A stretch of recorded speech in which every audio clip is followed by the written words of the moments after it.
मातरम् सुजलां सुफलां मलयज शीतलां सस्यश्यामलां मातरम् वन्दे मातरम्। शुभ्रज्योत्स्ना पुलकितयामिनी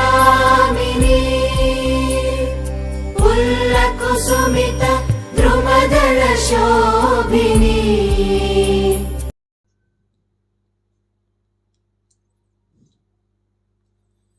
जय हिंद स्टूडेंट, आज हम लोग पढ़ेंगे कॉन्स्टिट्यूशन का आर्टिकल नंबर 6।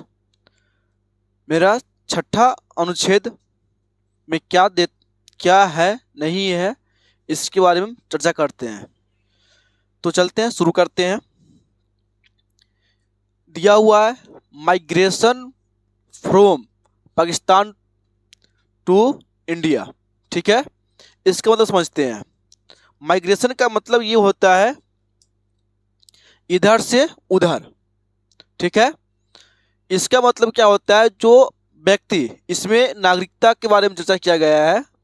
ठीक है, तो जो पाकिस्तान से इंडिया आ रहा है, जो पाकिस्तान से इंडिया आ रहा है, उसके लिए सिटीजन के बारे में दिया है, नागरिकता के बारे में दिया हुआ है। सिटीजन रहेगा या नहीं रहेगा, किस कंडीशन पर रहेगा, इसके बारे में आर्टिकल 6 पूरा डिटेल्स क्या करता है, बताने की कोशिश करता है। ठीक है, तो ऑल पर्सन, सही व्यक्तियों के लिए, migrate to India from Pakistan.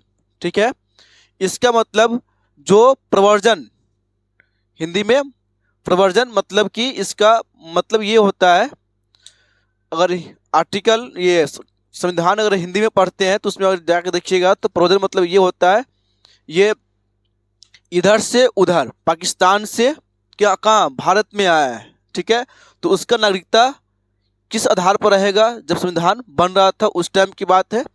तो यहाँ पर उसके आधार दिया गया है। पहला दिया है नागरिकता किस आधार पर मिलेगा।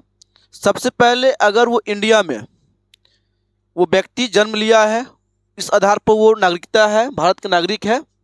ठीक है, सेकेंड, अगर उनके माता पिता भारत में जन्म लिए हैं तो वो भारत के नागरिक माने जाएंगे। ठीक है, तीसरा कंडीशन क्या है, या उनके नाना नानी, दादा दादी, ठीक है, जो विभाजन के बाद भी, विभाजन के से पहले, ठीक है, मतलब कि ये इंडिया, ठीक है, और ये पाकिस्तान, मतलब कि अगर ये व्यक्ति यहाँ पर है, ठीक है ना, तो इसको इंडिया में इसके नाना नानी या दादा दादी या इसके माता पिता या खुद अगर यहाँ पर ये जन्मे हैं, अगर इनका जन्म हुआ है तो इसका नागरिक भारत के नागरिक समझ जाएगा।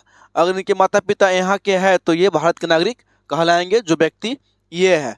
लेकिन उसके लिए इधर को रजिस्टर कराना पड़ेगा, जहाँ हम इस भारत के नागरिक की आगे चर्चा करेंगे डिटेल से।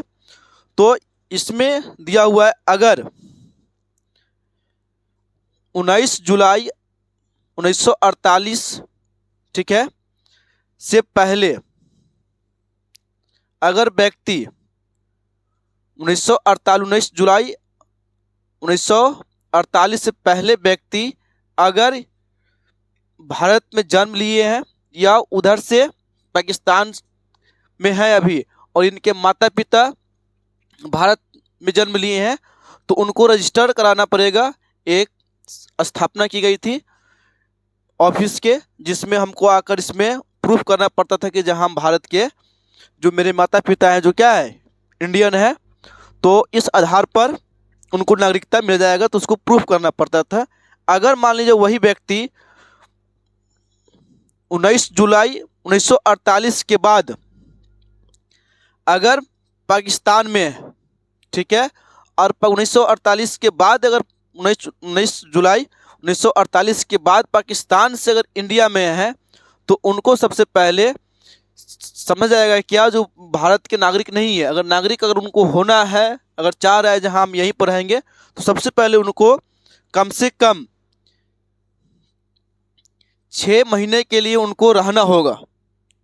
अगर मान लीजिए 6 महीने से क्या है, 19 जुलाई